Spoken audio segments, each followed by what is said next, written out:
आनंद आणि आरती या दोघांनी आपल्या नवीन घरात नुकताच गृहप्रवेश केला होता. घरात पाहुण्यांची रेलचेल होती, परंतु सगळे नातेवाईक आरतीचेच होते. आनंदचे फक्त मित्रच आले होते. त्याचा एकही नातेवाईक गृहप्रवेशाच्या कार्यक्रमाला नव्हता. आनंदने एका उच्चभ्रू सोसायटीमध्ये जवळपास 1 कोटी रुपयाचा नवा फ्लॅट खरेदी केला होता. 2 महिन्यापूर्वी त्याने एक नवी कोरी लक्झरियस गाडी सुद्धा खरेदी केली होती. आनंदची प्रगती पाहून सगळे भारावून गेले होते. गृहप्रवेशाचा कार्यक्रम आणि त्यानंतरची पार्टी खूप उत्साहात पार पडते. सगळेजण खूप एन्जॉय करतात आणि आनंद व आरतीला शुभेच्छा देऊन निघून जातात. थोड्या वेळानंतर आनंद खोलीमध्ये लॅपटॉपवर काम करत बसलेला असतो. आरती तिथे येते आणि म्हणते, आज खूप थकले मी, चल आता झोपूया. आनंद लॅपटॉप बंद करतो आणि म्हणतो, हो मलाही खूप थकल्यासारखं होते. हे दोघेही बेडवर येऊन झोपतात. आरती ही आनंद जवळ येते आणि त्याला म्हणते, आई बाबा तुझं खूप कौतुक करत होते, म्हणत होते सोन्यासारखा जावई मिळाला आहे आम्हाला. इतक्या कमी वयात त्याने हे सगळं करून दाखवलं. खरंच खूप हुशार आणि मेहनती आहे तो. आनंद म्हणतो, आता कौतुक करतायत, परंतु जेव्हा तू माझ्या प्रेमात पडली होती तेव्हा तर म्हणत होते त्याच्या आईबाबांचा पत्ता नाही, नातेवाईकांचा पत्ता नाही, कोण कुठला काय माहीत, म्हणून लग्नाला विरोध करत होते. आरती म्हणते, मग आता कोणतेही आईबाप असाच विचार करणार ना. उद्या जर आपल्याला मुलगी झाली आणि ती जर तुझ्यासारखीच कोणाच्या प्रेमात पडली तर तू काय करशील? आनंद म्हणतो, हो खरं बोलते, तू पटतंय मला. आरती त्याला विचारते, यावरून एक आठवलं, तुझे आई बाबा कोण आहेत, कोठे राहतात, ते आहेत की नाहीत हे सांग ना मला. तुझं हे यश पाहून त्यांना किती आनंद होईल. तू त्यांच्याबद्दल कधी काहीच सांगत नाहीस. आनंद म्हणतो, नाही आरती, मला या विषयावर काहीच बोलायचं नाही. मी त्या लोकांना विसरलो. माझ्याकडे त्यांची फक्त एकच गोष्ट आहे आणि ती म्हणजे माझं नाव आनंद. हे नाव सोडून आता त्यांची अशी कोणतीच आठवण, त्यांची गोष्ट मला माझ्या आयुष्यात ठेवायची नाही. आरती आनंदला म्हणते, ओके शांत हो, नाही विचारणार मी काही, तू चिडू नकोस, असे बोलून ती आनंदला मिठी मारते. ते दोघेजण झोपी जातात. दुसऱ्या दिवशी रविवार असतो. तेवढ्यात दरवाजाची बेल वाजते. आरती किचनमध्ये असते. तेव्हा ती आनंदला हाक मारून सांगते, आनंद, कचरा गोळा करणारी बाई आली असेल. दरवाजाजवळ बास्केट ठेवली आहे, देऊन टाक त्यांना. आनंद उठतो आणि दरवाजा उघडतो. तो कचऱ्याची बकेट कचरा गोळा करणाऱ्या बाईला देतो. तेव्हा या बाईकडे पाहून त्याला मोठा धक्काच बसतो, कारण कचरा गोळा करणारी बाई दुसरी तिसरी कोणी नसून आनंदची आई मीना असते. मीना ही आनंदला ओळखते आणि आनंदला पाहून तिला खूप आनंद होतो. तिच्या डोळ्यातून अश्रूंच्या धारा वाहू लागतात, परंतु आनंद हा लगेचच दरवाजा बंद करून घेतो.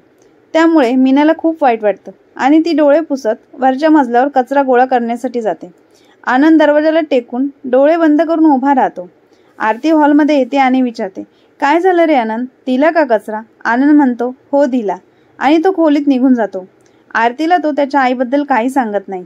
आज रविवार असल्यामुळे आनंद आणि आरती मस्तपैकी पिक्चरला जायचा प्लॅन बनवलेला असतो.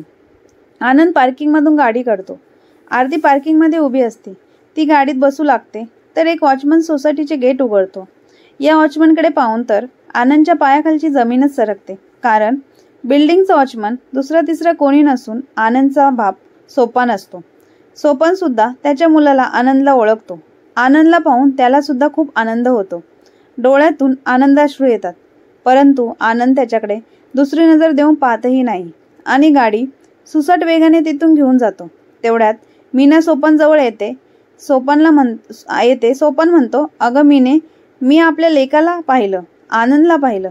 मीना सांगते, मी सुद्धा त्याला पाहिले, त्याचं घर पाहिलं, 5व्या मजल्यावर राहतो तो, खूप मोठा फ्लॅट आहे त्याचा, खूप सुंदर. सोपान विचारतो, तुला कसं माहीत?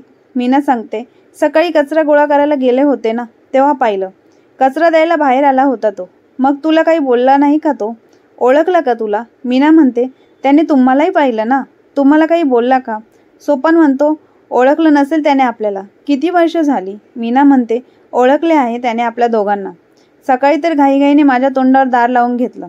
विचार करा, इतक्या मोठ्या बिल्डिंगमध्ये, कोटीच्या फ्लॅटमध्ये राहणारा, 4 चाकी गाडी फिरवणारा साहेब माझ्यासारख्या कचरा गोळा करणारीला आणि तुमच्यासारख्या बिल्डिंगच्या वॉचमनला ओळख देणार आहे का? तुम्ही नका जास्त विचार करू आणि आता यानंतर त्याच्याशी बोलायलाही जाऊ नका, त्याला ओळखही देऊ नका. सोपानला ही गोष्ट पटते आणि तो म्हणतो, खरं बोलतेस तू मीना, तो आपल्याला कायमचा विसरला आहे. मग आपण तरी का त्याच्या आयुष्यात जायचं आणि त्याला त्रास द्यायचा? आपण जसे आहोत तसे सुखी आहोत. मीना तिच्या कामाला जाते. थोड्या वेळानंतर आनंद आणि आरती दोघे सिनेमा बघून घरी येतात. परंतु आनंदच्या मनात अजूनही त्याच्या आईवडिलांचा विचार सुरू असतो. सिनेमा पाहताना सुद्धा तो त्यांचाच विचारात गुंग होऊन गेलेला असतो. जेवण झाल्यानंतर आरती झोपी जाते. परंतु आनंदच्या डोळ्याला डोळा लागत नाही. त्याला सगळ्या जुन्या गोष्टी आठवतात. दुसऱ्या दिवशी सकाळी मीना पुन्हा आनंदच्या घरी कचरा घ्यायला येते. तेव्हा प्रगती दरवाजा उघडते. आरतीला पाहून मीनाला खूप आनंद होतो. कचरा घेऊन झाल्यावर मीना ही आरतीला म्हणते, कशी आहे सुनबाई? हे ऐकून आरतीला आश्चर्य वाटतं आणि ती विचारते, मावशी तुम्ही मला सुनबाई का म्हणताय? मीना उत्तर देते, चुकून तोंडात आलं ग पोरी, माझी सून तुझ्यासारखीच दिसते ना, म्हणून म्हणाले, माफ कर. आरती म्हणते, नाही नाही मावशी, माफी कशाला मागताय? मला फक्त आश्चर्य वाटलं म्हणून विचारलं. तुम्हाला पाणी वगैरे देऊ का? नाहीतर चहा घेता का? आरती विचारते, नको ग पोरी, तू एवढं विचारलं तेच खूप झालं. आमच्यासारख्यांना कोणी पाणी विचारत नाही, पण तू चहाचं विचारलं. इतक्या मनापासून विचारपूस केली, त्यातच सगळं आलं. मी जाते आता, असं म्हणत मीना तिथून निघून जाते. आरतीला मीनाचा स्वभाव खूप आवडतो. दुपारच्या वेळेस आरतीचे एक पार्सल गेटवर येते. तेव्हा सोपान फोन करून सांगतो, आरती मॅडम येथे तुमचं पार्सल आलंय. आरती म्हणते, तुम्ही येथे 5व्या मजल्यावर ते पार्सल घेऊन देऊ शकता का प्लीज? सोपन हो म्हणतो आणि आरतीला हे पार्सल आणून देतो. आरतीला पाहून सोपनला खूप आनंद होतो. त्याला समजतं हीच आपली सुनबाई आहे. आरती त्याला पाणी विचारते. सोपन नाही म्हणतो आणि पुन्हा आपल्या कामाला निघून जातो. सोपन जागेवर येतो तर मीना तिथेच उभी असते. तेव्हा त्याला सांगते, अहो मी सकाळी आपल्या सुनबाईला पाहिलं. मीही आत्ताच पाहिलं, खूप सुंदर आहे, स्वभावाने खूप चांगली आहे. मला पाणी विचारलं तर मीना म्हणते, तुम्हाला तर फक्त पाणी विचारलं, मला तर तिने चहा सुद्धा विचारला. पुढच्या वेळी जेव्हा ती म्हणेल तेव्हा मी चहा घेईल. सुनबाईच्या हाताची चव कशी आहे ती तरी कळेल. आपल्या मुलाला आणि सुनबाईला पाहिल्याचा आनंद या दोघांच्या चेहऱ्यावर ओसंडून वाहत असतो. दुपारी आरती विचार करते की आता आपण नवीन घरात शिफ्ट झालोय, परंतु अजून कपाटामध्ये सर्व सामान लावायचे राहिले. सर्वात आधी आनंदचं सामान लावून देऊ. ती आनंदची बॅग उघडते आणि कपाटात त्याचे सगळं सामान ठेवू लागते. तेवढ्यात आनंदची एक फाईल खाली पडते आणि यातून सगळी कागदपत्रे बाहेर येतात. ही कागदपत्रे पुन्हा फाईलमध्ये ठेवत असताना आरतीला एक फोटो सापडतो. आनंदचा लहानपणीचा फोटो असतो, जेव्हा तो 10वीला संपूर्ण जिल्ह्यात पहिला आला होता. या फोटोवरून तिला समजतं हा आनंदच आहे. या फोटोमध्ये त्याला पेढा भरवताना आनंदचे आई बाबा असतात. आनंदच्या आईबाबांना पाहून आरतीला धक्का बसतो, कारण आज ती पहिल्यांदाच त्यांना पाहत होती. तिला समजतं की आनंदची आई तर आपल्या बिल्डिंगमध्ये कचरा गोळा करण्याचे काम करते आणि आनंदचे बाबा आपल्याच बिल्डिंगमध्ये वॉचमॅन आहेत. आरतीने आज पहिल्यांदा आनंदच्या आईबाबांना पाहिलेलं असतं. याआधी कधीही आनंदने त्यांचा उल्लेख केलेला नसतो. त्यांच्याबद्दल आरतीला काही सांगितलेलं नसतं. परंतु आज तिला सत्य समजलं होतं. आनंदच इतका मोठा माणूस झालाय, त्याच्याकडे करोडोची संपत्ती आहे, तरी त्याचे आईबाबा असे का करताय, या परिस्थितीत का आहेत ते, असे अनेक प्रश्न आरतीला पडतात आणि ती त्या प्रश्नांचे उत्तर शोधून काढायचं ठरवते. मी जर आनंदला विचारलं तर तो कधीही सत्य सांगणार नाही, उलट माझ्यावर चिडेल, हे आरतीला माहीत होतं. त्यामुळे आता त्याच्या आईबाबांना सगळं सत्य विचारायचं असं ती ठरवते. ती लगेच बिल्डिंगच्या गेटवर येते. तेथे सोपान उभा असतो. सोपानला पाहून आरतीला खूप आनंद होतो आणि ती विचारते, बाबा तुमची ड्युटी कधी संपणार आहे? सोपान सांगतो, संपेल बेटा, अर्ध्या तासात. का, काय झालं? काही काम आहे का तुझ्या घरात? आरती विचार करते, यांना जर वेगळं काही सांगितलं तर ते कदाचित येणार नाही. कामाचं सांगून त्यांना घरी बोलावते. आरती म्हणते, हो बाबा, घरी एक काम आहे, चांगले पैसे देईल मी तुम्हाला, आणि मला आणखी एक बाई सुद्धा हवी आहे. तुमच्या ओळखीत कुणी आहे का? सोपान म्हणतो, हो आहे ना, माझी बायको मीना या बिल्डिंगमध्ये कचरा गोळा करण्याचं काम करते, ही येईल. आरती म्हणते, ठीक आहे, मग तुमची ड्युटी संपली की या. तुम्हाला माझं घर माहीतच आहे ना? सोपान म्हणतो, हो माहीत आहे, येऊ आम्ही दोघे. आरतीला खूप आनंद होतो. ती लगेच घरी येते. आपले सासू सासरे पहिल्यांदा आपल्या घरी येणार आहे, त्यामुळे आरती खूप खुश असते. ती एका मिठाईच्या दुकानात कॉल करून घरी खूप सारे नाश्त्याचे पदार्थ, मिठाई मागवून घेते. इकडे सोपान मीनाला बोलवतो. मीना विचारते, काय झालं? तर सोपान तिला सांगतो, अगं सुनबाईने आपल्याला घरी बोलवले. मीना विचारते, तिला आपल्याबद्दल काही समजलं तर नाही ना? सोपान म्हणतो, नाही, आपला मुलगा कसला तिला काय सांगतोय. तिच्या घरी काहीतरी काम आहे, पैसे देणार म्हणाली. चल आपण जाऊया, तेवढेच आपल्या मुलाचे आणि सुनबाईचे घर तरी पाहता येईल. मीना म्हणते, हो हो चला तिकडे. आरती विचार करते की सासू सासरे पहिल्यांदाच घरी येत आहे तर त्यांच्यासमोर साडी नेसली पाहिजे आणि ती साडी नेसून तयार होते. तेवढ्यात तिच्या दरवाजाची बेल वाजते. आरतीला खूप आनंद होतो. ती दरवाजा उघडते तर सोपान आणि मीना आलेले असतात. आरती म्हणते, या ना आतमध्ये. ते दोघे आतमध्ये येतात तर एवढा मोठा आणि सुंदर फ्लॅट पाहून या दोघांना खूप आनंद होतो. त्यांच्या डोळ्यात पाणी येते. आरतीला ही गोष्ट समजते आणि तिचा विश्वास बसतो, हेच आपले सासू सासरे आहेत. ती म्हणते, आई बाबा या बसा ना. तर सोपान म्हणतो, नाही बेटा, तू काहीतरी कामासाठी बोलवले ना, आधी ते काम करू. आरती म्हणते, ते कामाचं मी तुम्हाला नंतर सांगते, आधी तुम्ही बसा. आरती या दोघांना सोप्यावर बसवते. हे दोघे सोप्यावर बसतात. पहिल्यांदा ते इतक्या मोठ्या घरात महागड्या सोप्यावर बसलेले असतात.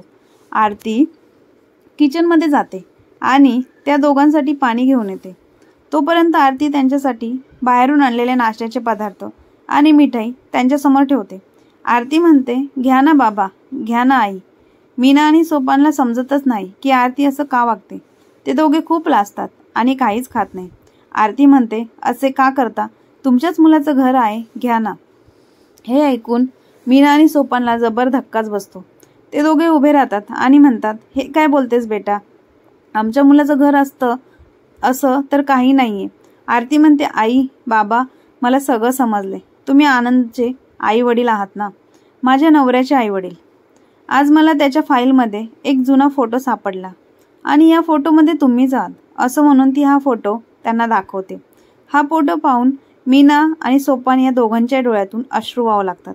मीना या फोटोला छातीशी कवटाळते आणि म्हणते, पोरी, खरं बोलतेस. तू हा माझा मुलगा आनंदच आहे, परंतु तुझा नवरा माझा मुलगा नाही. तो आता खूप बदललाय. आरती म्हणते, आई बाबा, मला तुम्हाला हे विचारायचे की असं का झालं. तुमचा मुलगा इतका हुशार, इतका शिकलेला, इतका श्रीमंत, आणि तुम्ही अशी कामं का करताय. आणि तो तर तुम्हाला साधी ओळखही दाखवत नाही. असं काय घडले तुमच्यामध्ये. सोपान आणि मीना एकमेकांना पाहतात. सोपान आरतीला म्हणतो, जाऊ दे पोरी, कशाला जुन्या गोष्टी काढायच्या. आरती म्हणते, नाही बाबा, मी आनंदची बायको आहे, तुमची सून आहे, मला सगळ्या गोष्टी समजल्या पाहिजेत. मीना म्हणते, ठीक आहे, आम्ही सगळं सांगतो तुला. आनंद आमचा एकुलता एक मुलगा. आम्ही गावाकडे राहायचो. खूप गरिबी होती घरामध्ये. झोपडीत राहायचो. 2 वेळचे जेवण मिळवणं सुद्धा अवघड होतं. परंतु आनंद जन्मताच हुशार. गावातल्या शाळेत पहिला नंबर यायचा त्याचा आणि तो नेहमी मला खूप शिकायचा आणि मोठा माणूस व्हायचं असं बोलत राहायचा. गावातल्या शाळेत तर पैसे लागत नाही. त्याने 10वी पर्यंत तेथे शिक्षण घेतले. खूप नावही कमावलं. 10वीच्या परीक्षेत अख्ख्या जिल्ह्यात पहिला आला होता आमचा आनंद. हा जो फोटो आहे ना, तेव्हाचाच आहे. आम्हाला खूपच आनंद झाला होता. परंतु त्यानंतर आनंद म्हणाला, मला पुढच्या शिक्षणासाठी जिल्ह्याच्या ठिकाणी जायचे. त्याने आमच्याकडे पैसे मागितले. आम्ही त्याला म्हटलं, पोरा, आमच्याकडे एवढे पैसे नाही आहेत. तुला तुझं शिक्षण स्वतःच्या जीवावर करावं लागेल, नाहीतर सोडावे लागेल. त्यामुळे आनंद आमच्यावर खूप चिडला. तुम्ही आईबाप म्हणून कामाचे आहात. काय कामाचे आहात. तुम्ही माझं शिक्षणही करू शकत नाही. तुमच्याकडे एवढे पैसे नाहीत म्हणून तो रागाने जिल्ह्याच्या ठिकाणी निघून गेला. तेथे त्याने स्वतःच्या हिमतीवर शिक्षण पूर्ण केलं. मग आमच्यामध्ये दुरावा वाढतच गेला. आधी महिन्यातून घरी येणारा आनंद मग 6 महिन्यातून यायला लागला. मग वर्षातून एकदा यायचा आणि मागील 10 वर्षापासून तर त्याची आणि आमची भेट झाली नाही. त्याने आमच्याशी सर्व संबंध तोडले. कालच आम्ही त्याला अनेक वर्षानंतर पाहिलं. कदाचित एक आईबाप म्हणून आम्ही त्याचे शिक्षण पूर्ण नाही करू शकलो म्हणून त्याचा आमच्यावर राग होता. आणि आता तो इतका मोठा माणूस बनला आहे तर एक कचरा गोळा करणारी बाई त्याची आई आहे आणि एक वॉचमन त्याचा बाप आहे, हे कोण मान्य करेल. तू सांग आम्हाला. हे सत्य ऐकून आरतीला खूप वाईट वाटतं. ती म्हणते, आई बाबा, यात तुमची काहीही चूक नाही. चूक असेल तर ती आनंदची आहे. आनंद चुकीचा वागलाय. तुम्ही तर तुमच्या परिस्थितीपुढे हतबल होता. परंतु आता आनंदची परिस्थिती सुधारली आहे तर त्याने तुमच्यासाठी काहीतरी करायला हवं. मीना म्हणते, जाऊ दे ग पोरी, आम्ही आमच्या आयुष्यात सुखी आहोत. कष्ट करून 2 वेळचं खातोय. आम्हाला नको हा ऐशो आराम, हा मोठा फ्लॅट. आज तू आम्हाला घरी बोलवलं, आम्हाला भरून पावलं. आरती म्हणते, नाही आई, मी तुम्हाला आता या परिस्थितीत नाही राहून देणार. आनंद हा चुकतोय. त्याची तुमच्यासाठी ही काहीतरी जबाबदारी आहे आणि त्याने ती पार पाडली पाहिजे. जर तुम्ही त्याला त्याच्या शिक्षणासाठी पैसे नाही देऊ शकले तरी तुम्ही त्याला जन्म दिलाय आणि हे तुमचे मोठे उपकार आहे त्याच्यावर. त्याने आयुष्यभर तुमचं केलं तरी ते कधी फिटणार नाहीत. आता तुम्ही याच घरात राहायचं आणि कोणतेही काम करायचं नाही. तुम्ही आयुष्य खूप कष्टात काढलं, परंतु आता तुम्ही सुखी आयुष्य जगायचं. मीना आणि सोपान म्हणतात, नाही ग पोरी, असं नाही होऊ शकत. आरती म्हणते, आई बाबा तुम्हाला माहीत नाही मी किती हट्टी आहे ते. तुमच्या मुलाला सुद्धा मीच लग्नाची वेळ घातली आणि त्याच्याशी लग्न केलं. मी खूप हट्टी आहे आणि मी कोणाची ऐकत नाही. त्यामुळे आता तुम्ही जास्त काही बोलू नका आणि मी जसं सांगते तसं करा. मीना आणि सोपानला काय बोलावे हे समजत नाही. आरती मीना आणि सोपान या दोघांसाठी त्यांची बेडरूम तयार करते. त्या दोघांना त्यांचं सामान आणायला लावते. नंतर ती त्या दोघांना चांगले चांगले कपडे देते. थोड्या वेळातच आनंद हा घरी येईल हे आरतीला माहीत असतं. त्यामुळे ती मीना आणि सोपानला हॉलमध्ये सोफ्यावर बसायला लावते आणि सोपानला पेपर वाचायला सांगते. तेवढ्यात दरवाजाची बेल वाजते. आरती दरवाजा उघडते आणि आनंदला म्हणते, आई बाबा आलेत. आनंदला वाटते की आरतीचे आई बाबा म्हणजे त्याचे सासू सासरे आलेत आणि तो पुढे येऊन म्हणतो, कसे आहात आई बाबा. परंतु तेथे त्याच्याच आईबाबांना मीना आणि सोपानला पाहून आनंदच्या पायाखालची जमीन सरकते. काय बोलावं त्याला कळत नाही आणि तो रागारागाने खोलीत निघून जातो. मीना आणि सोपान दोघे खूप घाबरतात आणि म्हणतात, बेटा तुला सांगितलं होतं ना, पहा किती चिडला तो. आम्ही नाही राहत येथे, आम्ही जातो आमच्या घरी. आरती म्हणते तुम्ही नका काळजी करू, पहा पुढील 15 मिनिटात काय घडते ते. आरती बेडरूममध्ये येते. आनंद तिला म्हणतो, हे काय आहे आरती, तू यांना का घरात बोलवलं आणि त्यांचं घर असल्यासारखे ते का राहतात येते. आरती म्हणते, असं कसं आनंद, त्यांच्या मुलाचं घर आहे ना. आनंद म्हणतो, म्हणजे तुला सगळं कळलेलं दिसते. मला नाही जाणून घ्यायचं तुला हे कसं समजलं, परंतु ते दोघे या घरात नाही राहू शकत. त्यांना जायला सांग. आरती म्हणते, मी नाही सांगणार त्यांना. ते तुझे आईबाबा आहेत, माझे सासू सासरे आहेत आणि ते या घरातच राहणार. त्यांचा तो हक्क आहे. आनंद म्हणतो, कसला हक्क, त्यांनी माझ्यासाठी काही केलेले नाही. मी स्वतःच्या जीवावर शिकलो, इतका मोठं झालो, त्यांनी माझ्यासाठी काही केलं नाही तर मीही त्यांच्यासाठी काही करणार नाही. आरती म्हणते, तुझ्या आईने तुला 9 महिने पोटात वाढवलं, तुला जन्म दिला आणि आज तुझे हे टमाटमा बोलतोयस ना ते बोलायला शिकवलं. जोपर्यंत तू त्यांच्या घरी राहायचा, तुझ्या बाबांनी रात्रंदिवस कष्ट करून घाम गाळून तुला पोसलं, मोठं केलं आणि हे उपकार खूप मोठे आहेत. आयुष्यभर त्यांना सांभाळण्यासाठी पुरेसे आहेत. आनंद चिडून म्हणतो, तू असं नाही ऐकणार ना, थांब मीच त्यांना घराबाहेर काढतो. असं म्हणून आनंद बाहेर जाऊ लागतो. तर आरती म्हणते, जर आज ते घराबाहेर गेले तर मीही घराबाहेर जाईल, तुला घटस्फोट देईल. मलाही अशा मुलाबरोबर नाही राहायचे जो आई बापालाच विसरला, जन्मदात्यांनाच विसरला. आनंद थांबतो आणि म्हणतो, आरती तुला कसं कळत नाही, त्यांनी माझ्यासाठी काही नाही केलं. जेव्हा मला सगळ्यात जास्त गरज होती वाऱ्यावर सोडून दिलं मला त्यांनी. आरती ही आनंद जवळ येते आणि त्याचा हात हातात घेऊन म्हणते, आनंद मला कळते तेव्हा तुझा उमेदीचा काळ होता, परंतु जर त्यांची परिस्थितीच नव्हती तर ते काय करतील. तुला मी एक प्रश्न विचारते, उद्या जर आपल्याला मुलगा झाला आणि त्याने तुला म्हटलं की बाबा मला 100 कोटी रुपये द्या, मला बिझनेस करायचा आहे, आणि तू त्याला पैसे नाही देऊ शकला आणि त्याने तुझ्याशी संबंध तोडले, तर त्यात तुझी चूक असेल का. आई बाबा गरीब होते, ते नाही करू शकले, परंतु त्यांनी तुला जन्म दिला, एवढे मोठे केले, हे त्यांचे तुझ्यावर उपकार आहेत. जन्मदात्यांचे उपकार कधी फिटत नाही. असं वागू नको. तुला नशिबाने खूप दिले, तुझी मेहनत तर आहेच, परंतु आईबापाशी असा वागशील तर हातातून सर्व काही कधी निसटून जाईल तुला समजणारही नाही. आता त्यांचे जे काही दिवस उरले आहे त्यात त्यांची सेवा कर, त्यांच्याबरोबर राहा, तुझी आणखी भरभराट होईल. आनंदला आरतीचे म्हणणे पटते आणि तो म्हणतो, आरती खरे बोलतेस तू, जाऊ दे, झालं गेलं विसरून जाऊया. आता आपण त्यांना आपल्या बरोबर ठेवायचं. हे ऐकून आरतीला खूप आनंद होतो. ते दोघे बाहेर येतात तेव्हा आनंद आईबापांच्या पायावर डोके ठेवून रडू लागतो आणि म्हणतो, आई बाबा मला माफ करा, मी तुमच्याशी खूप वाईट वागलो. मीना आणि सोपानही त्याला मिठी मारतात आणि म्हणतात, जाऊ दे पोरा, विसरून जा सगळं. चूक तुझीही नव्हती, चूक आमचीही नव्हती, परिस्थितीची होती. तो दिवस आनंद, आरती, मीना आणि सोपान यांच्या आयुष्यातील सर्वात आनंदाचा दिवस असतो आणि त्यानंतर सर्वजण एकत्र आनंदाने राहतात. मित्रांनो, आई वडील कधीही तुमच्या वाईटाचा विचार करत नाही. तुम्ही सदैव सुखात आनंदात असावं असंच त्यांना वाटतं. कदाचित कधी परिस्थितीमुळे ते तुमच्या अपेक्षा पूर्ण करू शकले नाही तर त्यांना एकटे सोडून जाऊ नका. त्या परिस्थिती थोड्या काळासाठी खराब असते, परंतु आईवडील सदैव तुमच्या सोबत असतात मरेपर्यंत. मित्रांनो, कथा कशी वाटली कमेंट बॉक्समध्ये नक्की कळवा आणि चॅनलला लाईक, शेअर, सबस्क्राईब नक्की करा.